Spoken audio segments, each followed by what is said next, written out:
Nós estamos iniciando essa série de vídeos que se chama Bases, porque em um mundo onde as palavras perdem cada vez mais os seus significados, é necessário que hajam alguns conceitos sobre os quais nós sejamos capazes de nos colocar de acordo.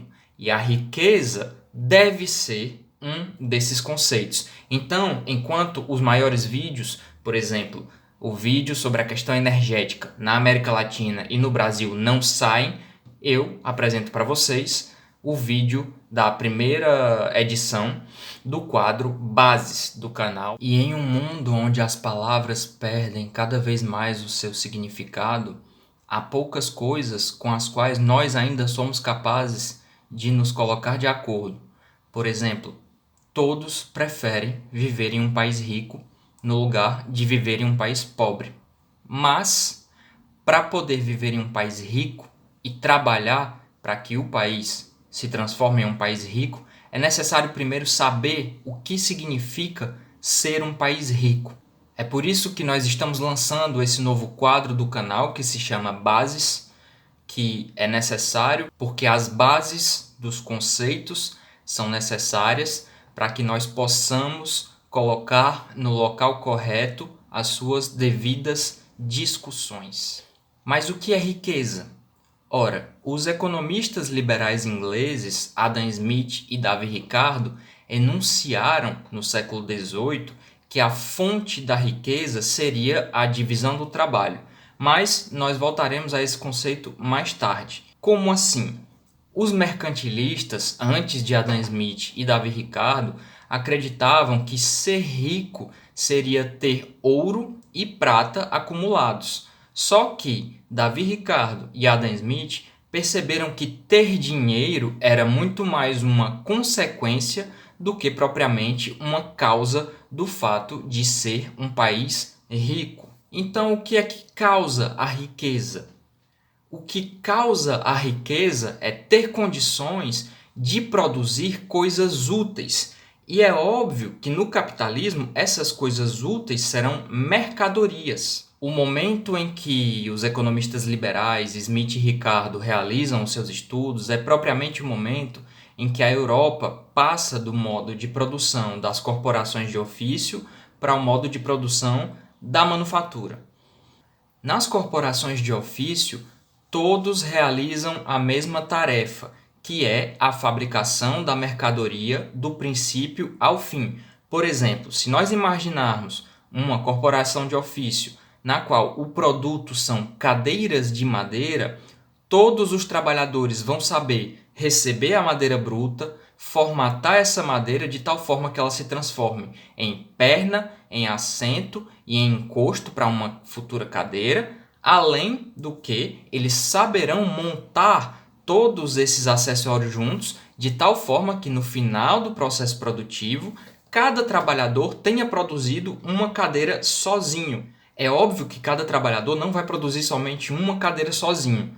O que eu quero dizer é que cada cadeira será produzida inteiramente por uma só pessoa. A técnica de produção das corporações de ofício gera trabalhadores com uma maior cultura, porque o trabalhador conhece o processo produtivo do princípio ao fim. Mas, dentro do modelo de corporações de ofício, não existe concorrência, porque, desde que a meta antes estipulada seja atingida, tudo estará bem. A manufatura supera a corporação de ofício porque ela otimiza o trabalho de cada trabalhador. Agora, dentro da manufatura, cada trabalhador será especializado. Isto significa que um trabalhador se especializará na recepção de madeira bruta para transformar em perna de cadeira, outro trabalhador se especializará na transformação dessa madeira em assento de cadeira, o outro em encosto de cadeira, assim como um outro se especializará na montagem de todas essas peças que foram concebidas pelos seus colegas.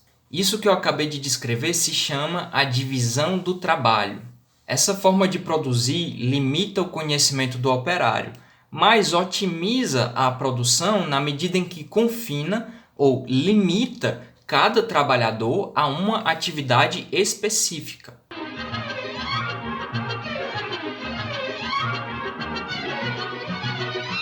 Portanto, ela aumenta a produtividade do trabalho, ou seja, se produz mais da mercadoria, a cadeira, em menos tempo, com a mesma quantidade de trabalhadores.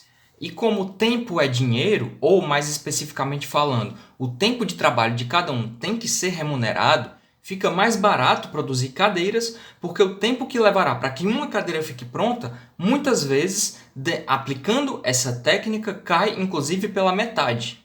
Ao confinar o operário a uma só atividade produtiva, se torna também mais fácil de criar máquinas e equipamentos que vão facilitar e agilizar ainda mais o seu processo produtivo. Se a divisão do trabalho e a invenção de novas ferramentas aumentaram a capacidade produtiva do trabalho no final do século XVIII, na metade do século XIX, com a descoberta da máquina a vapor, gerou-se uma verdadeira revolução produtiva na Inglaterra. Foi daí, aliás, que nasceu a grande indústria moderna na Inglaterra no século XIX. Mas a divisão do trabalho ela não se confinou às quatro paredes da fábrica. Ela se estendeu também pelo país, de tal modo que o campo foi subordinado à cidade. O campo virou uma imensidão de grandes propriedades produtoras de lã, de algodão, que eram as matérias-primas da indústria produtoras de tecidos e vestimentas, sendo o que havia de mais avançado à época em termos de indústria, ao mesmo tempo em que os camponeses que tinham pequenas propriedades foram expulsos dessas pequenas propriedades e enviados às cidades para servir de mão de obra barata para a indústria. Mas a divisão do trabalho não parou por aí. Tal qual uma besta faminta, ela se espalhou pelo mundo, virando a divisão internacional do trabalho. É aí que começa a se desenhar mais claramente na história do capitalismo quais são os países centrais da produção capitalista e quais são os países subdesenvolvidos e subordinados aos centros do sistema. A Inglaterra e a França desenvolveram avanços nas suas indústrias e contaram com um forte apoio dos países subdesenvolvidos como os países da América Latina, que no começo do século XIX já gozavam de um estatuto de independência política. Esses países, como o Brasil, foram chamados a contribuir com o desenvolvimento do sistema mundial como vendedores de matérias-primas e alimentos baratos aos centros, dessa forma barateando a produção na indústria e como compradores de produtos industrializados através das elites abastadas da periferia, criando um quadro de abismo social ainda mais forte dentro dos países subdesenvolvidos que acabavam de se tornar politicamente independentes. O plano de ação de Lagos, adotado por chefes de Estado africanos nos anos 1980 do século XX, resume a questão bastante sucintamente. Eles dizem, abre aspas, foi-nos imposto um sistema econômico que nos coloca numa camisa de força, levando-nos a produzir o que não consumimos e a consumir o que não produzimos, bem como a exportar matérias-primas a baixos preços e, em geral, declinantes, para importar produtos acabados ou semi-acabados a preços elevados e crescentes. Os recursos da região devem ser aplicados, antes de tudo, em função das nossas próprias necessidades e dos nossos próprios objetivos, assinam mais de 40 chefes de Estado do continente africano. Portanto, para os centros industriais, era conveniente que esses países não se industrializassem e nem se desenvolvessem. Henry Charles Carey, consultor econômico de Abraham Lincoln nos Estados Unidos, acusa no século XIX a Inglaterra de tentar transformar o resto do mundo em países agrícolas, com ela sendo o fornecedor industrial desses países. Ele diz que David Urquhart, membro do Parlamento Britânico, foi um dos responsáveis, por exemplo, da ruína da Turquia, onde fez propaganda do livre comércio para servir aos interesses da Inglaterra, impedindo que a divisão do trabalho entre o campo e a cidade acontecessem dentro da Turquia, ou, abre aspas, a aliança entre o arado e o tiá, já que nós estamos falando da indústria têxtil, que era, à época, a mais forte. Mas como esses países subdesenvolvidos poderiam fazer isso? Como poderiam eles se desenvolver? O economista alemão Friedrich List dizia o seguinte no século XIX, abre aspas, para existir um livre comércio de fato, as nações menos adiantadas devem primeiro ser levadas ao estado ao qual foi levada artificialmente a nação inglesa. Ele continua, caso contrário, nas atuais condições do mundo, o resultado da liberdade geral de comércio seria uma sujeição total das nações menos adiantadas à supremacia da potência industrial, comercial e naval atualmente dominante, fecha aspas, ou seja, ele falava da Inglaterra. Mas a recomendação dos liberais, discípulos de Smith e Ricardo, entre outros, era diferente. Friedrich List continua ao afirmar o seguinte, diante de um país de economia ainda imatura, os liberais diziam para não perder seu precioso tempo com a ideia de se desenvolver pelas próprias forças. Assim fazendo, se tornaram pregadores do atraso econômico do mundo em benefício da preservação do poder econômico já conquistado pela potência industrial existente. Fecha aspas. É preciso saber que o desenvolvimento das potências econômicas de segundo momento, eu falo dos Estados Unidos e da Alemanha, não ocorreu se baseando no livre comércio e na liberdade. Assim como não foi o caso nem do desenvolvimento inglês, que fazia lobby mundo afora, no mínimo que a gente possa dizer, para que seus parceiros econômicos não se industrializassem, e nem do desenvolvimento francês, que no final do século XVIII criou um cargo estatal que se chamava, abre aspas, supervisor da manufatura estrangeira, ou seja, espionagem industrial legalizada e patrocinada pelo Estado. Sobre os Estados Unidos, basta mencionar que o cérebro por trás do desenvolvimento americano se chamou Alexander Hamilton, que era secretário do Tesouro do mandato do presidente George Washington e que publicou em 1791 o seu livro chamado Relatório sobre as Manufaturas, onde defendia que o protecionismo tinha que ser aplicado sim, até que os produtores nacionais incentivados pelo Estado, atinjam a maturidade necessária para competir no mercado internacional.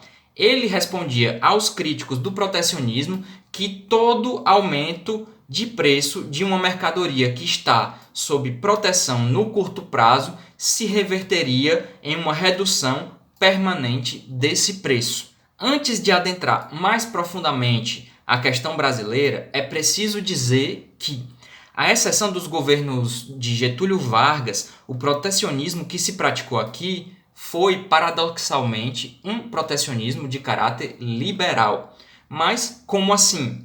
Ora, ao mesmo tempo em que foram impostas taxas e limites de importação para mercadorias externas competidoras, deixou-se as empresas nacionais sem apoio e sem verdadeiros incentivos do Estado para que se tornassem mais produtivas. Isso por motivos particulares que podem ser estudados mais adiante. Esse tipo de protecionismo à brasileira, se eu posso me permitir usar essa expressão, realmente é a expressão do fracasso econômico. O que não significa dizer que não possa haver um protecionismo à brasileira 2.0, que represente, diferentemente desse, sucesso e prosperidade.